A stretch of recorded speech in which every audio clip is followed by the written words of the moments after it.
Marcelo Colombo, abogado, especialista en Derecho Penal, fiscal titular de la Procuraduría contra la Trata y la Explotación de Personas. Buenas tardes, se escucha, ¿no? A todos y todas. Intenté focalizar la intervención de acuerdo a la propuesta del honor y bueno, me parece que es una excelente oportunidad para hacer un ejercicio crítico sobre algunas ausencias o falencias que vemos en el anteproyecto del código. Básicamente, nosotros vemos algún problema serio que fue planteado aquí, tiene que ver con una figura penal que intentaré abordar al final de mi exposición, que es el proxenetismo neutro. Digamos que ahí no ha habido, en el artículo, que es el artículo 127 del Código Penal, ha habido a nuestro juicio un claro retroceso respecto a lo que implicó la reforma del 26.842, en donde se castiga toda forma de explotación sexual ajena, mediar o no mediar el consentimiento y sin distinción acerca de la víctima mayor o menor de edad. Digamos, en este punto creo que hay un consenso absoluto y me interesa abordar algunas otras cuestiones que yo también veo como problemáticas en la estructura del tipo penal para compartirlas con ustedes. La reforma del artículo 26.842, además de tener como bandera la eliminación de esta distinción entre personas mayores y menores de 18 años de edad, incorporó también a la figura penal otras acciones, y una de las acciones que había incorporado era la de explotar. Es decir, aquí ustedes saben que la modalidad de la trata de personas o el delito en sí mismo es un delito en etapas, en donde se capta, se transporta, se recibe a una persona siempre con el propósito de explotarla. La reforma incorporó la explotación consumada también como un espacio, como una estación, de alguna manera, de todo este fenómeno, y con eso lo que intentó también es dirimir algunos conflictos de competencia que se daban entre la justicia instrucción local y la justicia federal. Un tema más bien técnico pero como la trata es un delito federal y los delitos de explotación consumada son de naturaleza local, hubo y sigue habiendo un montón de casos en donde hubo conflictos de competencia negativa, siempre porque ninguno de los jueces quiere absorber el caso, sino que se lo quieren sacar de encima, y esto demora la marcha de las investigaciones, el rescate de víctimas, etcétera, etcétera. La inclusión de la explotación consumada en la figura de la reforma de la 26.842 buscaba precisamente intentar zanjar este problema y darle alguna respuesta del plano normativo, del plano legal. Por otro lado, tener incorporada la explotación consumada en la figura penal simbólicamente significa, para quien lee la figura, qué es lo verdaderamente importante de la trata de personas, que es precisamente la explotación de una persona en manos de otra. Es decir,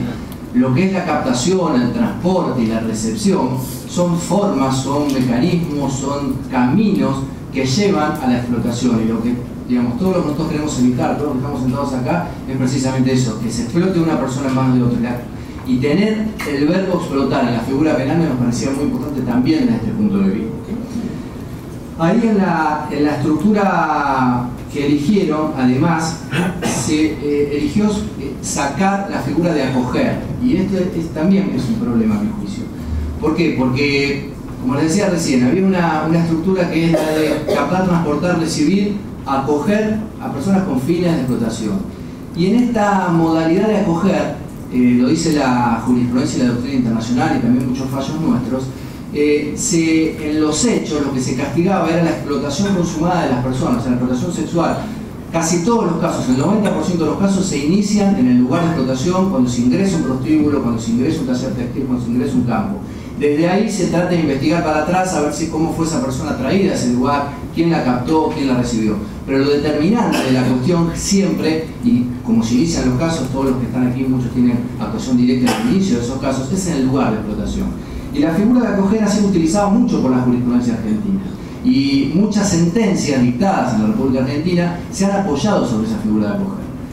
Eliminar esa figura de acoger hoy en la ley también podría implicar que muchas condenas que hoy se dictaron pudieran ser revisadas bajo el mecanismo de recurso de revisión. Esta es una consecuencia seguramente no advertida, pero que podría ser, digamos, de una suerte, si se quiere, de escándalo jurídico si se saca esa figura de acoger, y muchos imputados que ya están condenados hoy por la figura de acoger personas presentan un recurso de revisión por la aplicación de la ley penal más benigna. Esto es una posibilidad, digamos, latente si se decide extraer esta acción de la figura penal. Una cuestión también que a nosotros nos resulta preocupante es, volviendo al término explotación, uno de los grandes problemas que tenemos los abogados que nos enfrentamos en estos casos, la jurisprudencia, la doctrina, es definir adecuadamente qué es explotación y qué no es explotación.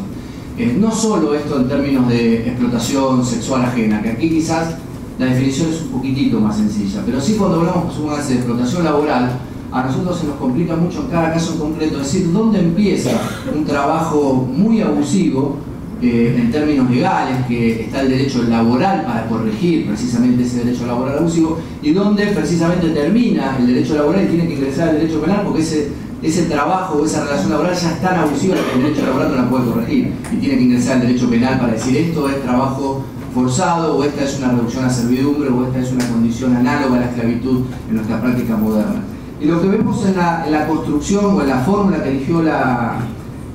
figura penal es, por ejemplo, que no se toma en cuenta la reducción a la persona a esclavitud o servidumbre. Y la servidumbre, especialmente la servidumbre por deuda, es una categoría central de lo que es el fenómeno de la trata de personas. No solo a nivel nacional, sino hoy se está discutiendo en la arena de Naciones Unidas cómo precisamente describir más adecuadamente lo que significa servidumbre por deuda hoy, que es una de las características que tienen casi todos los casos de trata. Si se trae a alguien para explotar, se le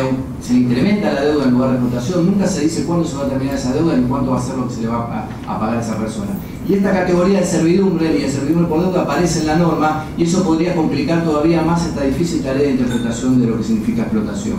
Algo similar sucede con la categoría de trabajos o servicios forzosos. Estas son dos categorías establecidas en el protocolo de Palermo y que yo no las veo en la figura, digamos, nueva de la trata de personas, y me parece que podría traer algunas complicaciones. Así como digo esto, veo como positivo algunas figuras penales incorporadas en el anteproyecto bajo la figura de delitos contra la dignidad y libertad del trabajo, puntualmente en el anteproyecto del artículo 124, inciso primero, en donde se castiga mediante engaño o abuso a quien abuse de una situación de vulnerabilidad, imponga condiciones de trabajo que afectaren gravemente la dignidad de una persona. Esta figura está dentro del artículo 124, se parece muchísimo a las interpretaciones que hoy en día rigen en torno a lo que es la reducción a servidumbre. Entonces, si uno pensara en corregir la finalidad de explotación de cómo está en el anteproyecto, una posibilidad podría ser utilizar esta misma figura del artículo 124 que fue incorporada, me parece que es una muy buena decisión, pero incorporarla directamente al artículo de trata como una de las finalidades de explotación de la trata de personas, porque básicamente concentra los dos bienes jurídicos que viene la trata a proteger. Una es la libertad de las personas mediante engaño o abuso de vulnerabilidad, y la otra es la dignidad. Fíjense que habla de afectar gravemente la dignidad mediante una relación laboral. La cuestión de, digamos, y esto sí que más preocupación nos trae, es cómo ha sido reformulada o revisada la cuestión del artículo 127 del Código Penal, es decir, la explotación de la prostitución ajena. Y aquí hay incluso en el propio anteproyecto alguna mención a que en realidad, como la ley de trata había sido modificada en el año de diciembre de 2012, nada se tocó respecto de esa reforma legal porque se quiso respetar el espíritu. Y cuando se reformó la ley de trata, también se reformó el artículo 127. Es decir, cuando uno habla de la reforma de la ley de trata reformó no solo el tipo penal del delito de trata, sino los tipos vinculados a la trata. Y esta fue una de las, digamos, principales, si se quiere, riquezas de esa reforma, que no solo tocó lo que tenía que ver con el delito de trata, sino con todos los delitos vinculados que hacen a la posible imputación de muchísimos otros casos que van más allá de un fenómeno de trata. Cuando la víctima es explotada sexualmente y está en el mismo lugar y en la misma región de explotación y no es traída a otro lugar, se aplica directamente el artículo 127, y al ser aquí modificado y pidiéndole a la víctima mayor de 18 años de edad, digamos que básicamente como se comentó acá, que tenga que probar que realmente está ahí obligada o por engaño o por abuso, acá hay un retroceso enorme respecto de lo que se ganó en aquel diciembre del año 2012. Y en ese punto me parece que la propuesta de explotación de la prostitución ajena, nosotros la planteamos, y algo hizo referencia la doctora Ángela Tante, la planteamos quizás como diferencial incluso del favorecimiento o de la promoción de la prostitución, porque en lo que vemos en la trata como concepto, al menos desde el punto de vista de lo que nos interesa a nosotros como aplicadores de la ley penal de trata, el concepto de explotación está más vívido que nunca en la explotación económica de la sexualidad ajena. Y me parece que esto tiene que diferenciarse, tiene que ser una causal de gravedad autónoma, independientemente de lo que se considera la trata, y tiene que tener, por supuesto, una no distinción absoluta entre menores y mayores de edad. Y aquí, en lo que tiene que ver con la explotación, entramos directamente en el análisis del sistema prostibulario. Cuando nosotros recolectamos sentencias, procesamientos, casos de trata de personas, lo primero que vemos en las estadísticas es que el 95-97% de esos casos se dan en el sistema prostibulario, en el prostíbulo como lugar, como terreno en donde vive la explotación de la mujer. Esto te lo decía ya los legisladores del año 1937, aquí hay estudiosos del tema, y hoy se replica de esa misma manera, es decir, el prostíbulo es el lugar que por las propias reglas no escritas, pero siempre aplicables del prostíbulo, es el lugar en donde básicamente ingresar en ese prostíbulo anula la autonomía de la persona que ingresa. Es una contradicción terminológica hablar de autonomía dentro del prostíbulo y dentro de las reglas. Entonces, cuando se habla de explotación sexual ajena en el sistema prostibulario, me parece que ya la discusión había avanzado lo suficiente como para no volver a tocar este artículo 127. La verdad, cuando yo lo leí me dio bastante bronca, porque yo veía que había un consenso prácticamente absoluto de que esto fuera de esta manera, y cuando veo que hubo un retroceso de esta materia, la verdad que en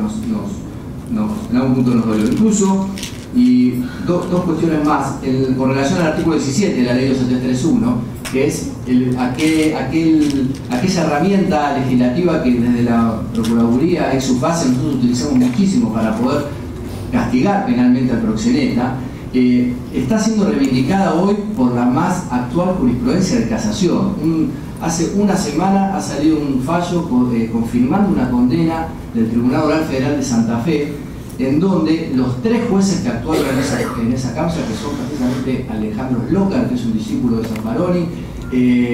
Ángela Ledesma y David, los tres reivindican la importancia de la figura del artículo 17 de la ley de 1231, precisamente para ser respetuosos en el Estado argentino de los compromisos internacionales adquiridos. Aquí se ha hablado, nosotros no podemos dictar normas sin respetar normas superiores que ya hemos establecido desde hace mucho tiempo. Una de esas normas es la Convención de 1949, donde obliga al Estado argentino precisamente a castigar toda forma de proxenetismo. Otra norma es el artículo 6 de la Convención para la Eliminación de toda forma de discriminación para la mujer, donde nos obliga a todos nosotros a castigar o como Estado suprimir toda explotación sexual de la mujer. Y justamente cuando la jurisprudencia, después de batallar muchísimo, está tomando este artículo 17 como una herramienta muy eficaz para el combate a la trata y a la violencia de la mujer, nos encontramos con un anteproyecto en donde esto se diluye o donde aparece mencionado pero con riesgo de ser eliminado. Entonces nos parece que lejos de ser eliminado, esta figura del artículo 17 debe ser restablecida, debe ser incluso actualizado los montos punitivos que tiene y las multas que tiene respecto al regente,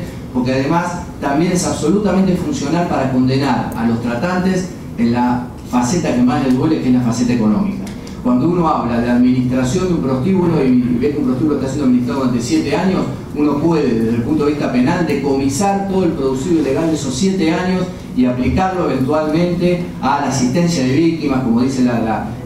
norma de 26.842, o directamente a las cuentas del Estado, pero lo que puede hacer válidamente con este artículo es precisamente poder decomisar. Y también, y este es otro aviso, derogando el artículo 17, uno también está invitando a la solución y sobreseimiento de todas las causas que se han iniciado con el artículo 17, que han tenido una tradición de aplicación como nunca antes. Cuando empezábamos aquí a hablar con muchos de los que están aquí presentes, decíamos que el artículo 17 no tiene aplicación, no hay una condena, no hay ningún procesamiento. Bueno, ahora que empezaron a haber condenas, empezaron a haber procesamientos, empezaron a haber embargos, sacamos el artículo 17 y todas esas causas prácticamente las estamos desinflando. Y un puntito más que tiene que ver con algo más simbólico, esto sí, que es la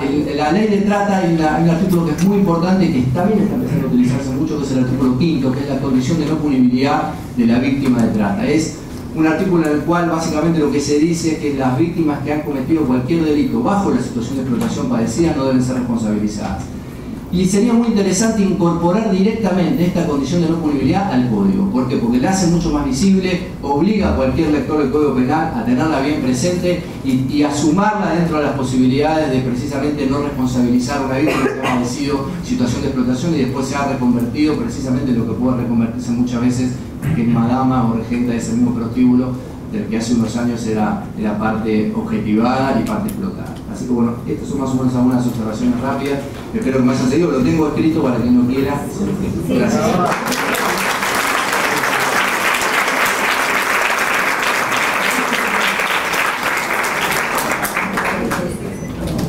Seguidamente escucharemos